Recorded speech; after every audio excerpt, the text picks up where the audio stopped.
Hello बच्चों, last video में हम लोगों ने एक्सरसाइज 5 भी कंप्लीट कर ली थी और हम लोगों के पास एजर्शन रीजन के क्वेश्चंस बचे थे। तो इस क्लास में हम लोग एजर्शन रीजन भी कंप्लीट कर लेते हैं और केस बेस्ड क्वेश्चन ही बचे थे वो भी कंप्लीट कर लेंगे। फिर हम लोग का ये चैप्टर कंप्लीट हो जाएगा और हम लोग परसेंटेज स्टार्ट करेंगे। ठीक है बच्चों, तो चलो स्टार्ट करते हैं। पहले एजर्शन रीजन के क्वेश्चंस करते हैं हम लोग। देखो, इन एजर्शन रीजन्स वाले क्वेश्चंस में क्या होता है ना कि ऑप्शंस तुम्हारे सारे स्टार्टिंग में ही दे दिए जाते हैं। ये देख रहे हो ना, ABCD, ये चारों ऑप्शंस हैं। तो एजर्शन रीजन के कितने भी क्वेश्चंस आएंगे, चाहे एक दो तीन, उन सारे के ऑप्शंस तुम्हें इन्हीं चारों में से कोई चूज करने पड़ेंगे। अब देखो, इन ऑप्शंस को समझो कि ये ऑप्शंस क्या कह रहे हैं।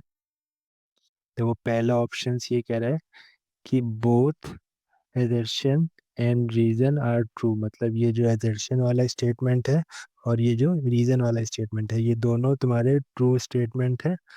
और उसके साथ साथ जो रीजन है वो तुम्हारा करेक्ट एक्सप्लेनेशन है एजर्शन का।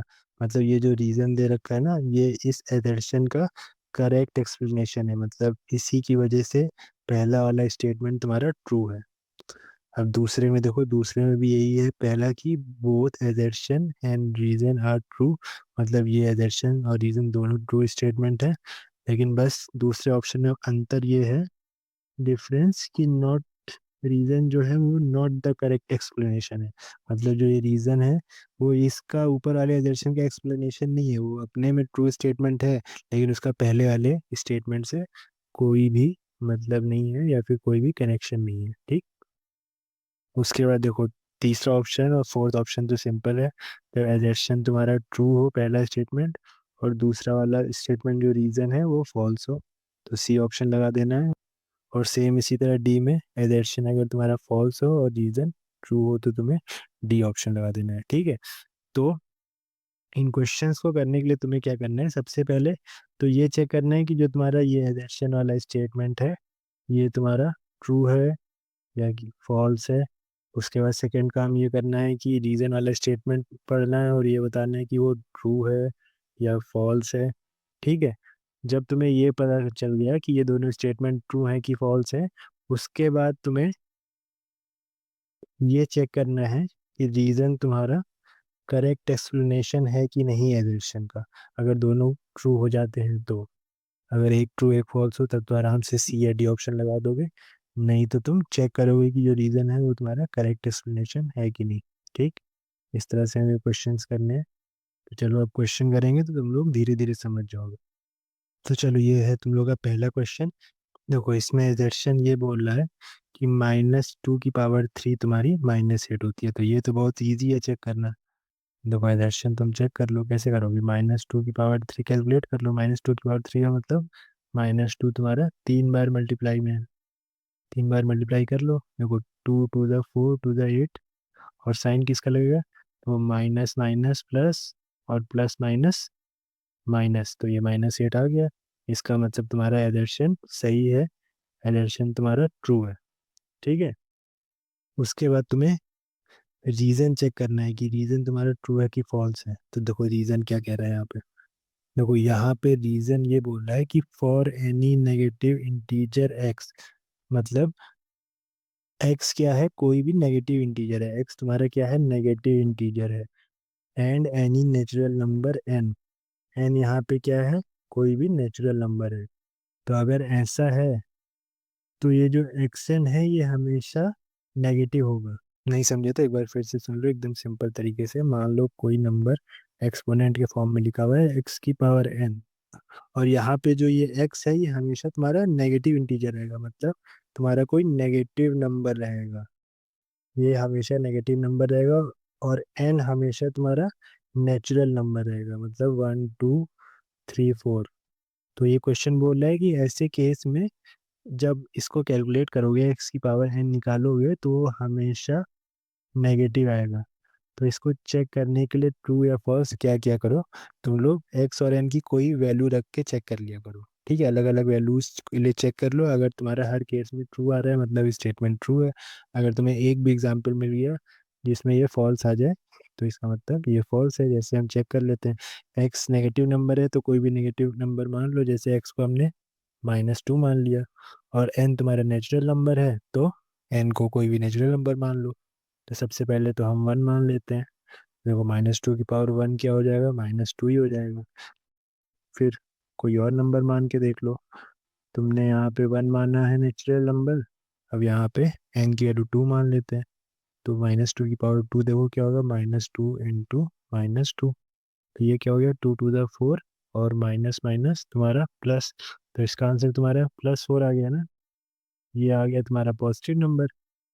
लेकिन यहाँ पे क्या कह रहा था कि x की पावर n हमेशा नेगेटिव होगा, लेकिन यहाँ पे देखो पॉजिटिव आ गया, इसका मतलब ये स्टेटमेंट तुम्हारा फॉल्स हो गया, समझे। तो ये तुम्हारा फॉल्स स्टेटमेंट हो जाएगा। तो अब इसमें एक ट्रू है और एक फॉल्स है, तो इसका तो ऑप्शन इजीली चूज कर लोगे। देखो एजर्शन तुम्हारा ट्रू और रीजन तुम्हारा फॉल्स, किस में जाता है बताओ। तो यहाँ पे इसका ऑप्शन क्या होगा करेक्ट, सी। अब क्वेश्चन नंबर 2 का एजर्शन देखो। इसमें बोला है 2 की पावर 0 + 3 की पावर 0 तुम्हारे कैलकुलेट करने पे 1 आता है। तो इसको कैलकुलेट करके देख लो। 2 की पावर 0 + 3 की पावर 0 क्या होगा, 2 की पावर 0 मतलब 1, प्लस का साइन लगाओ, 3 की पावर 0 मतलब 1, किसी भी नंबर की पावर 0 तुम्हारी 1 होती है। 1 + 1 तुम्हारा 2 हो जाएगा, लेकिन यहाँ पे 1 दिया है, इसका मतलब तुम्हारा एजर्शन फॉल्स है। इसके बाद रीजन चेक कर लो। देखो यहाँ पे रीजन क्या बोल रहा है कि for any non zero integer a, मतलब ए तुम्हारा कोई भी इंटीजर है नॉन जीरो, तो ऐसे केस में ए की पावर 0 जब तुम कैलकुलेट करोगे तो हमेशा 1 आएगी। The value of a to the power 0 is 1। तो ये तो तुम लोगों ने लॉ ऑफ एक्सपोनेंट में भी पढ़ा है कि ए की पावर 0 हमेशा 1 ही होती है। तो ये स्टेटमेंट तो तुम्हारा ट्रू हो जाएगा, ठीक है। ये तो तुम्हारा डायरेक्ट ट्रू हो जाएगा। तो इसका ऑप्शन क्या सही हो जाएगा, देखो एजर्शन तुम्हारा फॉल्स है, रीजन ट्रू है, तो ऐसा किस केस में होता है, यहाँ ऊपर देखो ऐसा होता है तुम्हारा एजर्शन फॉल्स रीजन ट्रू, ये तुम्हारा ऑप्शन डी में होता है। तो इसका सही ऑप्शन हो जाएगा ऑप्शन नंबर डी, ठीक है ना। इसका सोल्यूशन हो जाएगा ऑप्शन डी। अब थर्ड एजर्शन रीजन वाला क्वेश्चन देखो। इसमें भी तुम्हारा सिंपल ही है। सबसे पहले कैलकुलेशन का क्वेश्चन है कि इन दोनों को प्लस करने पे तुम्हारा आंसर 1 आएगा, तो इसको कैलकुलेट करके देख लेते हैं। देखो यहाँ पे क्या है, 3/5 की पावर 2 + 4/5 की पावर 2। इसको कैलकुलेट करने पे इन लोग आंसर 1 आ रहे हैं। देखते हैं हमारा क्या आंसर आएगा। तो सबसे पहले तो हम देखो ये एक्सपोनेंट को थोड़ा सा सिंप्लीफाई कर लेंगे। 3/5 की पावर 2 है, तो ये पावर 2 ऊपर भी आ जाएगी और नीचे भी आ जाएगी, मतलब 3/2/5 की पावर 2। यहाँ पे प्लस, यहाँ पे भी 4/5 की पावर 2 है, तो इसको भी सिंप्लीफाई करोगे तो 4/2/5 की पावर 2 हो जाएगी। तो इसकी वैल्यू देखो क्या हो जाएगी, 3/2 9/5 की पावर 2 25, और ये हो जाएगा 16/25। ठीक है। अब देखो इन दोनों को ऐड करना है, दोनों का डिनोमिनेटर पहले से सेम है, तो एलसीएम लेने की ज़रूरत ही नहीं है। तो यही तुम्हारा एलसीएम हो जाएगा, और ऊपर वाले दोनों नंबर्स तुम्हारे ऐड हो जाएंगे। तो 9 + 16 देखो तुम्हारा 25/25 आ गया। ये दोनों कट के तुम्हारा आंसर 1 आ जाएगा। यहाँ पे मिलनों का भी 1 आ रहा था, इसका मतलब तुम्हारा एजर्शन ट्रू है, ठीक। अब देखो रीजन में क्या बोल रहा है, रीजन में बोल रहा है कि for any rational number a/b, मतलब a/b तुम्हारा कोई भी रैशनल नंबर है, तो ऐसे केस में a/b की पावर m प्लस a/b की पावर n जो है बराबर होता है a/b की पावर m+n। मतलब ये पावर दोनों आपस में ऐड हो जा रही है। लेकिन ये पावर ऐड तुम लोगों ने किस केस में पढ़ा था, यहाँ प्लस नहीं होना चाहिए ना, यहाँ मल्टीप्लिकेशन का साइन होना चाहिए, तब ना पावर ऐड होती है। इसका मतलब ये स्टेटमेंट तुम्हारी क्या है, फॉल्स है, ठीक है। रीजन तुम्हारा फॉल्स है, तो तुम्हारा एजर्शन ट्रू है, रीजन फॉल्स है, इसका मतलब राइट आंसर क्या हो जाएगा, सी। अब आते हैं फोर्थ क्वेश्चन पे। फोर्थ क्वेश्चन के एजर्शन में देखो कैलकुलेशन वाला क्वेश्चन है। इसमें क्या बोला है एजर्शन में कि 2/3 की पावर 2 है, फिर मल्टीप्लाई का साइन है, फिर 2/3 की पावर 3 है, ये बराबर होगा 2/3 की पावर 5। तो इसको कैलकुलेट करने की जरूरत ही नहीं है, तो तुम लोग डायरेक्टली देख सकते हो कि दोनों का जो है बेस सेम है। बेस क्या है, 2/3 है, बीच में मल्टीप्लीकेशन का साइन है। तो ऐसे केस में क्या होता है, तुम्हारा पावर ये दोनों ऐड हो जाती है। तो देखो यहाँ 2 और 3 ऐड हो गई, पावर 5 बन गई। तो ये स्टेटमेंट तुम तो देख के ही बोल सकते हो कि ट्रू है। तो एजर्शन तुम्हारा यहाँ पे ट्रू हो जाएगा। उसके बाद रीज़न देखो। रीज़न में बोल रहा है कि कोई भी रैशनल नंबर है ए अपॉन बी, तो उस रैशनल नंबर के लिए ए अपॉन बी की पावर एम और उस पूरे की पावर एन, अगर ऐसा कुछ लिखा हो तो वो बराबर होता है ए अपॉन बी की पावर एम इंटू एन। मतलब जब पावर की पावर इस तरह लिखी होती है तो ये दोनों आपस में मल्टीप्लाई हो जाता है। तो ये भी तुम्हारा लॉ ऑफ एक्सपोनेंट है, तुम लोगों ने स्टार्टिंग में पढ़ा था, डायरेक्टली वो लॉ दे रखा है, तो ये भी तुम्हारा ट्रू है। अब देखो यहाँ पे तुम्हारी दिक्कत स्टार्ट होती है जब दोनों स्टेटमेंट ट्रू हो जाते हैं। जब ऐसा हो जाए कि दोनों स्टेटमेंट ट्रू है, फिर हमें ये भी पता लगाना रहता है कि ये जो रीजन है ये तुम्हारा करेक्ट एक्सप्लेनेशन है कि नहीं एजर्शन का। तो वो हम कैसे पता लगाएंगे? देखो, अगर तुम्हारा जो रीजन है उसका कहीं ना कहीं यूज हो रहा है ऊपर वाले स्टेटमेंट मतलब एजर्शन में, ठीक है, उसके यूज से एजर्शन को तुम सॉल्व कर रहे हो। जैसे ये जो पहला वाला स्टेटमेंट था इसको तुमने सॉल्व करते समय इसको, इस वाले लॉ को कहीं पे यूज किया? ये जो पावर की पावर वाला लॉ है इसको कहीं यूज किया? नहीं किया ना। इसका मतलब इसका कहीं यूज नहीं ऊपर वाले में, मतलब ये तुम्हारा करेक्ट एक्सप्लेनेशन नहीं है। अगर इसका यूज होता तो ये करेक्ट एक्सप्लेनेशन होता, समझ गए? अगर रीजन का ऊपर वाले एडिशन से कोई लिंक है, कोई यूज है, तो वो करेक्ट एक्सप्लेनेशन है, वरना नहीं है।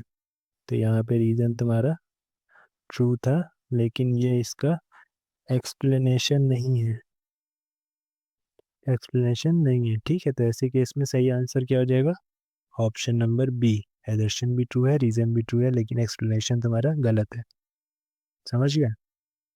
अब ये लास्ट हमारा एडिशन रीजन का क्वेश्चन, ये भी सिंपल है। देखो इसमें एडिशन क्या बोल रहा है कि 2/3 की पावर 4, ये जो नंबर है ये रेसिप्रोकल है इसका। ठीक है, मतलब इसका तुम रेसिप्रोकल निकालोगे तो तुम्हें ये मिलेगा। तो रेसिप्रोकल निकाल के देख लो। 3/2 की पावर -4 का तुम्हें क्या करना है? रेसिप्रोकल फाइंड करना है। तो रेसिप्रोकल फाइंड करना तुम लोग को कैसे बताया गया था? रेसिप्रोकल फाइंड करने के लिए क्या करते थे तुम लोग? बस डिनोमिनेटर को न्यूमरेटर की जगह लिख देते थे और न्यूमरेटर को डिनोमिनेटर की जगह, ठीक है। पावर में कोई चेंज नहीं करते थे, पावर प्लस से माइनस नहीं होती थी, बस तुम न्यूमरेटर और डिनोमिनेटर को ऊपर नीचे कर देते थे। तो इसका रेसिप्रोकल क्या हो जाएगा? 2/3 की पावर -4। लेकिन यहाँ पे क्या लिखा हुआ है? यहाँ पे लिखा हुआ है 2/3 की पावर 4। ठीक है, तो इसमें तुम लोग कंफ्यूज हो सकते हो। जब रेसिप्रोकल निकालते हैं तो बस डिनोमिनेटर और न्यूमरेटर को चेंज कर देते हैं, पावर को एज इट इज रहने देते हैं। तो ये तुम्हारा फॉल्स हो जाएगा स्टेटमेंट। उसके बाद देखो इसका रीज़न क्या कह रहा है कि ए अपॉन बी तुम्हारा कोई भी नॉन जीरो रैशनल नंबर है और एम तुम्हारा नॉन जीरो इंटीजर है। तो ऐसे केस में बी अपॉन ए की पावर एम तुम्हारा रेसिप्रोकल होगा ए अपॉन बी की पावर एम का। ठीक है, मतलब जो एजर्शन है उसी टाइप का तुम्हारा रीज़न भी है, बस एक जनरल फॉर्म में दे रखा है कि अगर तुम्हारा ये कोई नंबर है, ठीक है, ए अपॉन बी की पावर एम, तो इसका तुम रेसिप्रोकल निकालोगे तो तुम्हें क्या मिल जाएगा? ये मिल जाएगा। ठीक है, क्वेश्चन में यही बोल रहा है। फिर से देखो, करके देख लो। रीज़न तुम्हारा नंबर है ए अपॉन बी की पावर एम, इसका तुम्हें रेसिप्रोकल निकालना है। तो रेसिप्रोकल हम कैसे निकालते थे? न्यूमरेटर को डिनोमिनेटर में और नीचे वाले डिनोमिनेटर को न्यूमरेटर में लिख देते थे, पावर को हम सेम उसी तरह लिखते हैं। ठीक है ना, तो क्या हो जाएगा इसका? बी अपॉन ए की पावर एम, ये दिया है ना, बी अपॉन ए की पावर एम, इसका मतलब ये स्टेटमेंट तुम्हारा ट्रू हो गया, ये हो जाएगा तुम्हारा ट्रू। तो तुम्हारा एजर्शन फॉल्स हो गया, रीजन ट्रू हो गया, इसका मतलब इसका सही ऑप्शन क्या हो जाएगा? Option number D. Option number D में ही एजर्शन फॉल्स होता है और रीजन ट्रू। ठीक, तुम्हारे ये एजर्शन रीजन के क्वेश्चन कंप्लीट हो गया। अब हम लोग केस स्टडी के क्वेश्चंस कर लेते हैं थोड़े से हैं। चलो अब तुम लोग केस बेस्ड क्वेश्चन स्टार्ट करते हैं। इसमें जो तुम्हारा पहला केस है वो है कि एक मोटरसाइकिल है जिसको परचेज किया जा रहा है 2,18,700 रुपये में। ठीक है, इसका मतलब बुलेट है, 2 लाख के आसपास वही आती है। उसके बाद बोल रहा है कि वो अपनी 2/3 वैल्यू को हर साल लूज कर देती है, loses 2/3 of its value every year, मतलब कि हर साल उसकी जो भी वैल्यू है, ठीक है, जैसे इतने में खरीदी गई है तो एक साल बाद इसका 2/3 वैल्यू वो लूज कर देगी, इतनी वैल्यू उसकी कम हो जाएगी। फिर उसके बाद बोल रहा है कि राकेश ने परचेज की ये मोटरसाइकिल, और वो क्या करता है, इवेलुएट करता है उसकी वैल्यू हर साल के एंड में, मतलब उसने खरीद ली और हर साल के एंड में देखता है कि उसकी एक्चुअल वैल्यू अब कितनी है। ठीक है, तो इसी के बेस पे सारे क्वेश्चंस हैं। खतरनाक क्वेश्चंस हैं ये, ऑप्शंस देख के ही लग रहा है तुम लोग एग्जाम में आ गए तो रो दोगे तुम लोग। ये इस टाइप के क्वेश्चंस आ जाए एग्जाम में तो सब छोड़ के एमसीक्यू बाद में एकदम लास्ट में ट्राई करना, नहीं तो ये सब क्वेश्चंस क्या करते हैं, टाइम खा जाते हैं, फिर बाकी क्वेश्चंस लॉन्ग आंसर वाले तुम लोग छूट जाएंगे। ठीक है ना, तो क्वेश्चन पहचानना भी सीखोगे, किस क्वेश्चन में ज़्यादा टाइम लगता है, किस क्वेश्चन में कम। तो चलो इस क्वेश्चन को करते हैं। देखो इस क्वेश्चन को पहले तुम लोग को एकदम हम सिंपल तरीके से एक सिंपल एग्जाम्पल लेके समझा रहे हैं। तो देखो मान लो कि एक बाइक है, एक बाइक बनाते हैं, ये बाइक, ये सीट है, ये टायर है, ठीक है, ये तुम्हारी बाइक है और इसका कॉस्ट है ₹18। समझ गए, मतलब 18 रुपये में तुमने गाड़ी दुकान से खरीद के ले आए। उसके बाद क्वेश्चन में ये बोल रहा है कि हर साल इसकी वैल्यू 2/3 तुम्हारी कम हो जाती है। ठीक है, जैसे मान लो इस बाइक को तुम 18 रुपये में खरीद के लाए 2025 में, इसी साल खरीद के लाए हो, नई नई गाड़ी है, 2025 में खरीद के लाए हो 18 रुपये की। तो ये बताओ कि 2026 में इसकी वैल्यू कितनी हो जाएगी। तो देखो क्वेश्चन ने बोला है कि इसकी वैल्यू 2/3 कम हो जाएगी। अब देखो 18 रुपये का तुम्हारा 2/3 कितना होता है, फ्रैक्शन तुम लोगों ने पढ़ा है ना, 2/3 निकालना। 18 रुपये का तुम्हें 2/3 निकालना है, इसका मतलब उसको 2/3 से इंटू करोगे तो ये देखो ये कितना आ जाएगा, 3 6 18, 6 2 12, मतलब 12 रुपये उसकी वैल्यू कम हो गई। तो कितने रुपए उसकी वैल्यू बची, ₹6। ठीक है, एक तरीका ये हो गया समझने का। अगर इस तरह भी समझ नहीं आया तो तुम लोग एकदम चार्ट बना के बता रहे हैं फ्रैक्शन वाला। देखो तुम्हारा मान लो ये 18 रुपये है, ठीक है, अब इसके तुम 3 पार्ट कर दो बराबर बराबर, तो यहाँ पे कितने रुपए हो जाएंगे, 6 रुपये, ये भी 6 रुपये, ये 6 रुपये, ठीक है, तीनों मिलके 18 रुपये बना रहे। अब देखो एक साल के बाद तुम्हारी वैल्यू क्या हो रही है, 2/3 कम हो जा रही है, मतलब ये दोनों तुम्हारे गायब हो जा रहे हैं, 2/3 कम हो जा रही है। तो देखो बच कितनी रही है तुम्हारी, बस 1/3 बच रही है ना, जो 3 पार्ट्स थे उसके, उसमें से तुम्हारे 2 पार्ट्स गायब हो जा रहे हैं एक साल के बाद, बस एक पार्ट बच रहा है। तो तुम्हें इस क्वेश्चन में ये चीज़ समझनी है कि आफ्टर 1 ईयर, हर साल के बाद उसकी वैल्यू 2/3 कम हो रही है और उसकी वैल्यू बच कितनी रही है, 1/3। ठीक है, ये चीज़ समझ जाओगे तो तुम्हारा ये क्वेश्चन हो जाएगा। तो चलो अब पहले क्वेश्चन को करते हैं। पहले क्वेश्चन में क्या करना है तुम्हें, एक एक्सप्रेशन बनानी है किस चीज़ की, value of motorcycle after n years, मतलब n साल के बाद, n की वैल्यू कुछ भी हो सकती है, 4 5 6 7 साल। तो n साल के बाद उस मोटरसाइकिल की क्या वैल्यू होगी, उसके लिए तुम्हें एक एक्सप्रेशन बनानी है, मतलब एक तरीके से एक फॉर्मूला बनाना है। देखो वो कैसे बनाएंगे हम लोग, ध्यान से देखो। देखो वैल्यू ऑफ बाइक, बाइक की वैल्यू कितनी है, एक्चुअल वैल्यू जब वो खरीदी गई, 2,18,700 रुपीज़। ठीक है, अब देखो आफ्टर 1 ईयर इसकी वैल्यू क्या हो जाएगी। अभी हमने तुम लोग को फ्रैक्शन के तरीके से बताया ना कि 2/3 उसकी वैल्यू खत्म हो जा रही है, तो कितनी वैल्यू बचेगी उसकी, 1/3। तो ये जो उसकी कॉस्ट थी उसको तुम 1/3 से मल्टीप्लाई कर दोगे, इतनी वैल्यू उसकी रुपीज़ में एक साल के बाद बचेगी।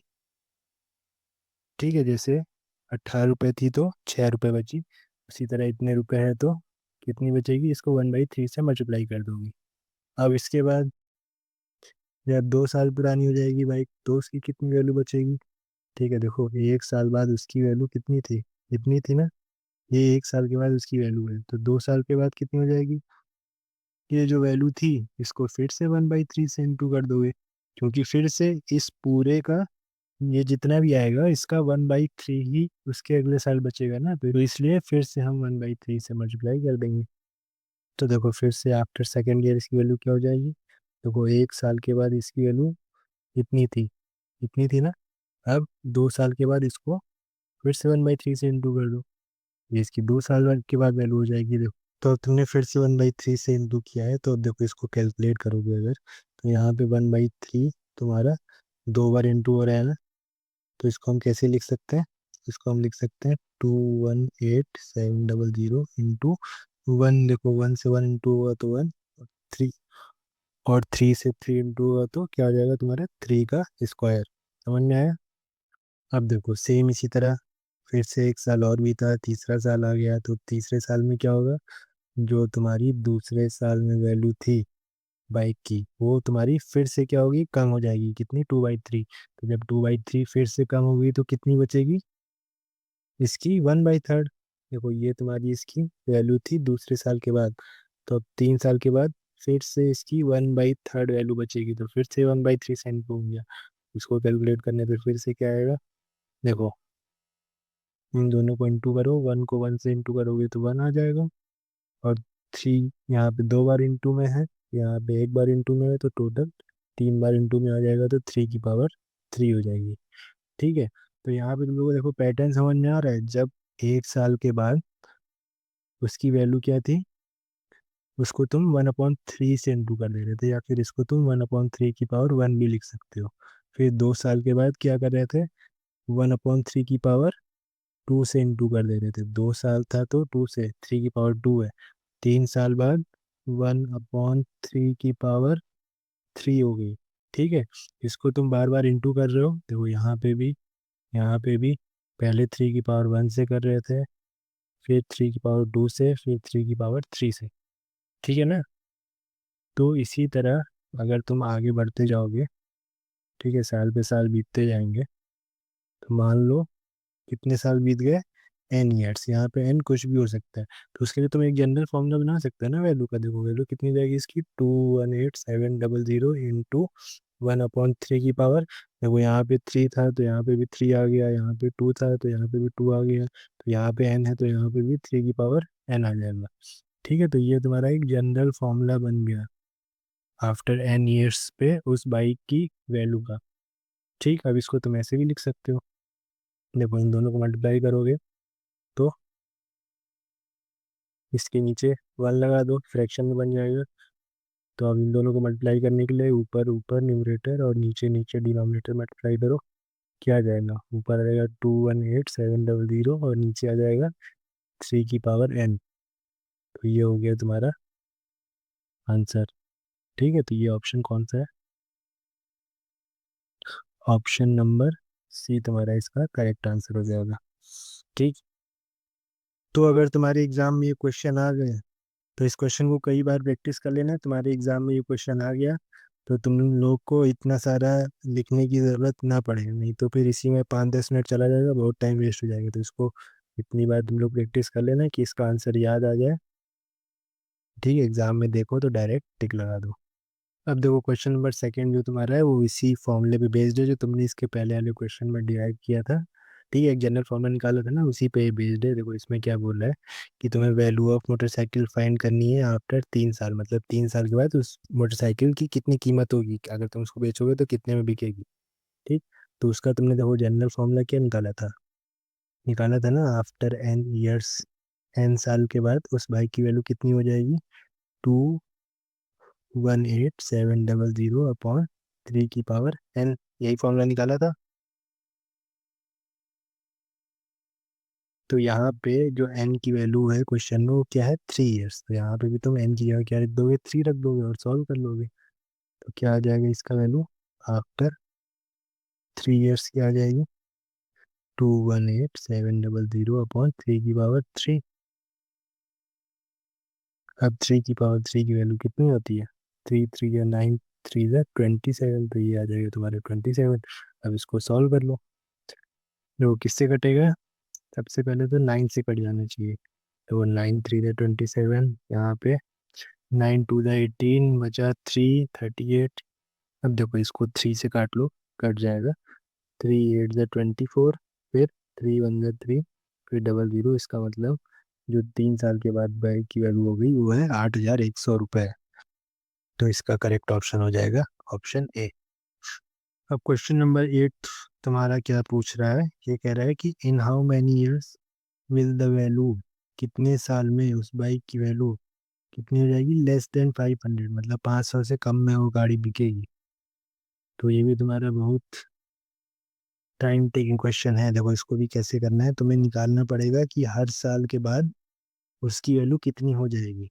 ठीक है, जैसे 1 साल, जैसे तुमने इतने में खरीदी थी, ठीक है, आफ्टर 1 ईयर कितनी हो जाएगी, फिर 2 ईयर के बाद कितनी हो जाएगी, फिर 3 साल के बाद कितनी हो जाएगी, फिर 4 साल के बाद कितनी हो जाएगी। तो ये तुम कैलकुलेट करते रहोगे बार बार। तो जब वो वैल्यू 500 से कम हो जाए तो तुम्हें बताना है वो साल कौन सा होगा। ठीक है, तो इसके लिए हम लोग ऊपर वाले क्वेश्चन की हेल्प ले लेते हैं। हमें ये तो पता ही था कि 3 साल के बाद उसकी वैल्यू कितनी है, 8,100। ठीक है, तो हम ये दोनों नहीं निकालते हैं, डायरेक्ट इसके बाद से निकालते हैं। तो अब 4 साल के बाद कितनी हो जाएगी बताओ। 4 साल के बाद जो 3 साल पे उसकी वैल्यू थी उसका भी 1/3 कर दो। यही हो रहा है ना, हर साल के बाद उसकी वैल्यू 2/3 कम हो जा रही है और बच कितनी रही है, 1/3। तो इसको कैलकुलेट करो, देखो 3 1 3 2 6, 2 बचा, 3 7 21। तो ये आ गई तुम्हारी 2,700 रुपये। मतलब अभी भी 500 से ज़्यादा है। तो 5 साल के बाद कितनी हो जाएगी, जितनी 4 साल पे थी उसका फिर से 1/3 कर दो। तो देखो 3 9 27 2 0, मतलब 900 रुपये।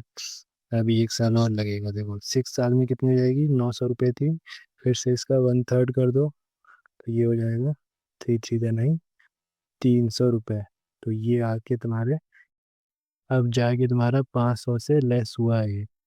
ठीक है ना, इसका मतलब 6 साल लगेंगे उसको 500 से कम होने में। तो इसका सही आंसर हो जाएगा तुम्हारा 6 ईयर्स। ठीक। ठीक है, तो इस क्वेश्चन में बस यही कॉन्सेप्ट तुम्हें समझना है कि किसी चीज़ की वैल्यू 2/3 अगर तुम्हारी लेस हो रही है, ठीक है, इतनी कम हो रही है, तो उसकी वैल्यू बच कितनी रही है, 1/3, इतनी वैल्यू उसकी रिमेनिंग बच रही है। ठीक है, यही तुम्हें समझना है। फ्रैक्शन है, किसी भी चीज़ के 3 पार्ट कर रहे हो, उसमें से 2 पार्ट तुम्हारे गायब हो जा रहे हैं, तो बचेंगे कितने, एक ही पार्ट बचेंगे ना। ठीक है, बेसिक फ्रैक्शन का कॉन्सेप्ट यूज करना है यहाँ पे। अब देखो इसका लास्ट ऑप्शन ये है कि how much value, by how much value of the motorcycle decrease in 4 साल। ठीक है, ये थोड़ा सा डिफरेंट है। इसमें ये नहीं बताना है कि 4 साल बाद उसकी वैल्यू कितनी होगी, इसमें ये बताना है कि 4 साल बाद उसकी वैल्यू कितनी कम हो जाएगी। इसका मतलब समझ रहे हो। देखो इसका मतलब समझो। सबसे पहले तो तुम्हें वही निकालना पड़ेगा कि आफ्टर 4 ईयर्स उसकी वैल्यू कितनी होगी। आफ्टर 4 ईयर्स तो ये कैसे निकालते थे, देखो 21870 उसकी एक्चुअल वैल्यू थी, इसको डिवाइड कर देंगे। 4 साल का निकालने तो 3 की पावर 4 से, यही जनरल फॉर्मूला था ना। तो देखो ये आ जाएगा तुम्हारा 21870 अपॉन 3 की पावर 4 कितना होता है, 3 3 9, 3 27, 81 होता है। ठीक, इसको 81 को डिवाइड करोगे, पहले तुम लोग काट लेना, 9 से काटना, 9 9 जा 81, ये भी 9 से कट जाएगा। 9 2 जा 18, बचा कितना, 338, 9 4 जा 36, बचा 2 27, 9 3 जा 27, 00, ये दो ये कट जाएगा। 9 2 जा 18, 6 बचा 63, 9 7 जा 63, 00, तो इसकी वैल्यू आ जाएगी 2700। ठीक है, 4 साल बाद इतने रुपए की वो गाड़ी हो गई। तो इस क्वेश्चन में ये नहीं पूछ रहा है कि 4 साल बाद उसकी वैल्यू कितनी है, उसका प्राइस कितना है। इसमें ये पूछ रहा है कि 4 साल बाद उसकी वैल्यू कितनी डिक्रीज हुई है, मतलब उसकी ओरिजिनल वैल्यू कितनी थी। उसकी ओरिजिनल वैल्यू ये थी ना, 218,700, ये उसकी ओरिजिनल वैल्यू थी। तो इससे यहाँ पे जाने में कितना डिक्रीज हुआ है, तो ये निकालने के लिए तुम्हें क्या करना पड़ेगा, तुम्हें डिक्रीज निकालने के लिए जो एक्चुअल वैल्यू थी उसमें से ये माइनस करोगे ना, तभी इन दोनों के बीच का गैप पता चलेगा। तो इन दोनों को माइनस करोगे तो तुम्हारा आंसर आएगा 216,000। ठीक है, इतने रुपीस तुम्हारी वैल्यू डिक्रीज हो गई, कम हो गई। तो देखो ये हो जाएगा इसका सही आंसर। तुम लोग अगर क्वेश्चन को ठीक से समझोगे नहीं तो ये वाला आंसर लगाओगे और ये वाला आंसर तुम्हारा गलत हो जाएगा। ठीक है, तो इस क्वेश्चन को ठीक से समझना है, इसमें तुम्हारा डिक्रीज पूछा गया है। तो ये तुम्हारी पहली केस स्टडी खत्म। अब एक केस स्टडी और बची है, वो भी देख लेते हैं, जल्दी से खत्म कर दें इस चैप्टर को। देखो ये है तुम्हारा अब सेकेंड केस स्टडी। इसमें क्या है, उसी टाइप की लग रही है हमको, बस थोड़ा सा डिफरेंस को बताते हैं क्या डिफरेंस है। इसमें रामलाल भैया हैं, वो एक लैब के इंचार्ज हैं। उनकी लैब में क्या होता है, बैक्टीरिया का कल्चर होता है। बैक्टीरिया का कल्चर मतलब बैक्टीरिया उगाए जाते हैं, ठीक है। एक साइंस लैब में अगर तुम बड़े होगे देखोगे, एक ऐसी डिश होती है, उसमें खूब सारे बैक्टीरिया होते हैं। उनको क्या बोलते हैं, एक डिश टाइप का होता है, उसमें डाल दिया जाता है, जहाँ पे एकदम ऐसा टेम्परेचर मेंटेन किया जाता है कि वो बैक्टीरिया जल्दी जल्दी बढ़े, ठीक है। तो वो क्या होता है, उनका नंबर उसमें बढ़ता रहता है, वो रिप्रोड्यूस करते रहते हैं। तो उसी को बोलते हैं बैक्टीरिया का कल्चर। तो उन बैक्टीरिया का कल्चर किया जा रहा है। तो ये चीज़ इसमें बताई गई है कि जो पॉपुलेशन है बैक्टीरिया की, वो हो जा रही है डबल एवरी आवर, हर घंटे में डबल हो जा रही है, ठीक है। और रामलाल ने जब स्टार्ट किया था वो बैक्टीरिया का कल्चर या उस ऑब्जर्वेशन को उन्हें देखना, तो उनकी एक्चुअल संख्या थी, एक्चुअल काउंटिंग 100। समझ में आ रहा है, सबसे पहले उनकी 100 थी, उन्होंने फ्रिज में रखा। एक घंटे बाद 200 हो गई, डबल हो जा रही है। फिर 2 घंटे बाद 200 का डबल 400 हो जा रही है। समझ रहे हो, इस तरह उनका पॉपुलेशन बढ़ रही है। तो देखो पहला क्वेश्चन इसमें क्या है, वही which of the following expression give the bacterial population after N hours. मतलब तुम्हें एक तरीके से एक जनरल फॉर्मूला बनाना है, जिससे तुम किसी भी घंटे बाद अगर तुमसे पूछा जाए तो तुम उसका आंसर बता सको उस फॉर्मूला में वैल्यू पुट करके। ठीक, तो इसके लिए भी हम उसी तरह करेंगे जैसे पिछले क्वेश्चन में कर रहे थे। देखो इसका सोल्यूशन, सबसे स्टार्टिंग पॉपुलेशन क्या हो जाएगी, स्टार्टिंग पॉपुलेशन बैक्टीरिया की थी 100, ठीक है। अब एक घंटे बाद कितनी हो जाएगी, आफ्टर 1 ईयर नहीं है, आफ्टर 1 आवर। अब देखो पॉपुलेशन तुम्हारी डबल हो रही है, इसका मतलब 2 से इंटू कर रहे हो। डबल करना मतलब 2 से इंटू करना, तो इसको 2 से इंटू कर दो। फिर अगर 2 घंटे बाद तुम्हारा निकालना हो तो आफ्टर 2 आवर ये हो जाएगा। देखो एक घंटे बाद तुम्हारी इतनी थी, 2 घंटे बाद इसको फिर से 2 से इंटू कर दोगे। समझ में आया। तो फिर से तुमने 2 से इंटू किया, तो यहाँ पे देखो तुम इसको इस तरह भी लिख सकते हो, 2 तुम्हारा 2 बार इंटू में है, तो इसको 100 इंटू 2 का स्क्वायर भी लिख सकते हो, ठीक है ना। फिर इसी तरह 3 घंटे बाद, देखो पैटर्न अब तुम समझ रहे होगे। 2 घंटे बाद तुम्हारा इतना था, तो 3 घंटे बाद कितना हो जाएगा, फिर से इसको डबल कर दो। इसको फिर से डबल कर दो, मतलब फिर से 2 से इंटू कर दो। फिर से 2 से इंटू कर दिया, अब यहाँ पे देखो 2 तुम्हारा कितनी बार मल्टीप्लाई हो गया, 3 बार। तो इसको तुम कैसे लिख सकते हो, 100 इंटू 2 की पावर 3। तो देखो यहाँ भी पैटर्न समझो। एक घंटे बाद तुम्हारा क्या हो रहा है, 100 इंटू 2 मतलब 2 की पावर 1। 2 की पावर 1 और 2 सेम चीज़ होती है। फिर 2 घंटे बाद 100 इंटू 2 की पावर 2। फिर 3 घंटे बाद 100 इंटू 2 की पावर 3। समझ रहे हो, यहाँ पे जनरल फॉर्मूला क्या बन रहा है, 100 से इंटू हो जा रहा है 2 की पावर कितनी, जितने घंटे बाद तुम चेक कर रहे हो। तो इसी तरह आफ्टर एन आवर्स, एन घंटे बाद तुम्हारा क्या फॉर्मूला बन जाएगा, 100 इंटू 2 की पावर n। ठीक है ना, यहाँ पे n है तो यहाँ पे भी n हो जाएगा। जैसे यहाँ पे 3 था तो यहाँ भी 3, यहाँ पे 2 है तो यहाँ पे भी 2 आ जा रहा है, यहाँ पे 1 है तो यहाँ पे भी 1 आ जा रहा है। ठीक है, तो ये हो जाएगा इसका जनरल फॉर्मूला। ये कहाँ पे है, यहाँ पे भी नहीं है, यहाँ पे भी नहीं है, देखो यहाँ पे 100 इंटू 2 की पावर n, या फिर इसको तुम ऐसे भी लिख सकते हो, 2 की पावर n इंटू 100। मल्टीप्लीकेशन में इन दोनों को इधर उधर कर सकते हो ना, मल्टीप्लिकेशन में कम्यूटेटिव लॉ होता है, दोनों सेम ही चीज़ है। तो ये इसका हो जाएगा करेक्ट आंसर। देखो तुम्हारा क्वेश्चन नंबर 11 बहुत ईजी है, वही पूछ रहा है कि population size of bacteria, bacteria का पॉपुलेशन तुम्हारा 3 घंटे बाद कितना हो जाएगा। तो सिंपल वही जो जनरल फॉर्मूला तुमने निकाला था उसी को यूज़ कर लो।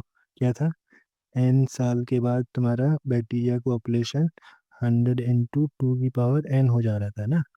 तो n की वैल्यू अगर तुम 3 रखोगे तो यहाँ भी तुम 3 रख दोगे। तो 3 साल, अरे ईयर लिख दिया, सॉरी, यहाँ पे आवर होगा। ठीक है, तो 3 आवर्स के बाद तुम्हारा कितना हो जाएगा बैक्टीरिया, 100 इंटू 2 की पावर 3। तो वो 2 की पावर 3 कितना होता है, 2 टू द 4 टू द 8, तो 8 इंटू 100, 800। ठीक है, मतलब 3 घंटे बाद वो तुम्हारा 800 बैक्टीरिया हो जाएंगे। ऑप्शन ए तुम्हारा करेक्ट। अब क्वेश्चन नंबर 12 में पूछ रहा है कि how many bacteria will be there in the culture, मतलब उस कल्चर में कितने बैक्टीरिया रहेंगे। कल्चर मतलब वही जो डिश होती है, डिश मतलब एक प्लेट टाइप का होता है, उसमें बैक्टीरिया रहते हैं, ठीक है, उसी में उनकी पॉपुलेशन को ग्रो कराया जाता है, उसी को बोलते हैं कल्चर, बैक्टीरिया का कल्चर करना। ठीक है, तो उस कल्चर में कितने बैक्टीरिया होंगे एक दिन के बाद। ठीक है, तो इसके लिए देखो बहुत सिंपल है, तुम्हें पता है कि एक दिन में कितने घंटे होते हैं, 24 आवर्स। तुम्हें आवर्स वाला फॉर्मूला पता है कि एन आवर्स के बाद उसकी पॉपुलेशन कितना बढ़ जाती है, तो आफ्टर 24 आवर्स कितनी हो जाएगी पॉपुलेशन, 100 × 2 की पावर 24, यही जनरल फॉर्मूला है ना। तो बस 2 की पावर 24 तुम्हें निकालना, इसको कैलकुलेट भी नहीं करना है, ऑप्शन में देखो उसी फॉर्म में दिया हुआ है। कौन सा ऑप्शन सही हो जाएगा, ये वाला ऑप्शन। ठीक है, 100 × 2 की पावर 24 लिखो, चाहे 2 की पावर 4 × 100 लिखो, दोनों ये दोनों सेम चीज ही होती हैं, तो इसका सही आंसर हो जाएगा answer number option number B. अब लास्ट क्वेश्चन केस स्टडी है, क्वेश्चन नंबर 13, इसके बाद अपना चैप्टर खत्म। देखो इस क्वेश्चन में क्या बोल रहा है, इसमें बोल रहा है कि रामलाल भैया जो करते हैं, क्या करते हैं, ऑब्जर्व करते हैं कल्चर को आफ्टर एवरी 1 आवर, मतलब वो देख रहे हैं बढ़िया आराम से बैठ के हर 1 घंटे बाद कितने बैक्टीरिया बढ़ रहे हैं। तो ये पूछ रहा है कि find the number of hours, तुम बताओ कि कितने घंटे बाद जो बैक्टीरिया की पॉपुलेशन साइज है वो 3000 से बड़ी हो जाएगी। तो हमें देखो इसको सॉल्व करने के लिए क्या करना पड़ेगा, हमें हर घंटे के बाद पता करना पड़ेगा उसकी पॉपुलेशन साइज कितनी हो रही है। तो देखो सबसे पहले स्टार्टिंग में कितनी थी, स्टार्टिंग में थी 100। ठीक है, वो हर घंटे बाद उसको देख रहे हैं, तो तुम भी देखते जाओ, 1 घंटे बाद कितनी हो जाएगी, 100 × 2 मतलब 200। फिर 2 घंटे बाद कितनी हो जाएगी, डबल होती जा रही है ना, 200 × 2 मतलब 400। फिर 3 घंटे बाद कितनी हो जाएगी, 400 × 2 मतलब 800। फिर 4 घंटे बाद 800 × 2 1600 हो गई। फिर 5 घंटे बाद 1600 की डबल हो जाएगी, 16 × 2 = 32 होता है, मतलब 3200 हो गई, मतलब 3200 हो गई। तो ये हो गई तुम्हारी 3000 से ज़्यादा। ठीक है, मतलब 5 घंटे लगेंगे तुम्हें 3000 से ज़्यादा बैक्टीरिया को करने में। तो यहाँ पे 5 घंटे कहाँ पे है, ऑप्शन नंबर ए इसका सही ऑप्शन हो जाएगा। ठीक है, तो समझिए ये सारे क्वेश्चंस कैसे करना है। ये केस स्टडीज का थोड़ा टफ लग रहा है, लेकिन एजुकेशन रीजन बहुत इजी था। केस स्टडी तुम लोग प्रैक्टिस कर लेना इसको एग्जाम से पहले। तो बच्चों आफ्टर ऑल बहुत टाइम के बाद, हमको लग रहा है 1 महीने से ऊपर हो गया इस चैप्टर को ख़त्म करने में, लेकिन ये चैप्टर हो गया हम लोग का कंप्लीट। इसके बाद नेक्स्ट चैप्टर हम लोग परसेंटेज स्टार्ट करेंगे, कोशिश करेंगे कि कल परसों में परसेंटेज का पहला वीडियो डाल दें। ठीक है बच्चों, फिर क्लास को एंड करते हैं। तुम लोगों को कोई भी डाउट हो अब इस चैप्टर में तो मुझे मैसेज कर देना, मैं उसके ऊपर से अलग से वीडियो बना के चैनल पर डाल दूंगा। ठीक है, और तुम लोगों को इन्फॉर्म कर दूंगा। चलो ओके बच्चों, बाय बाय।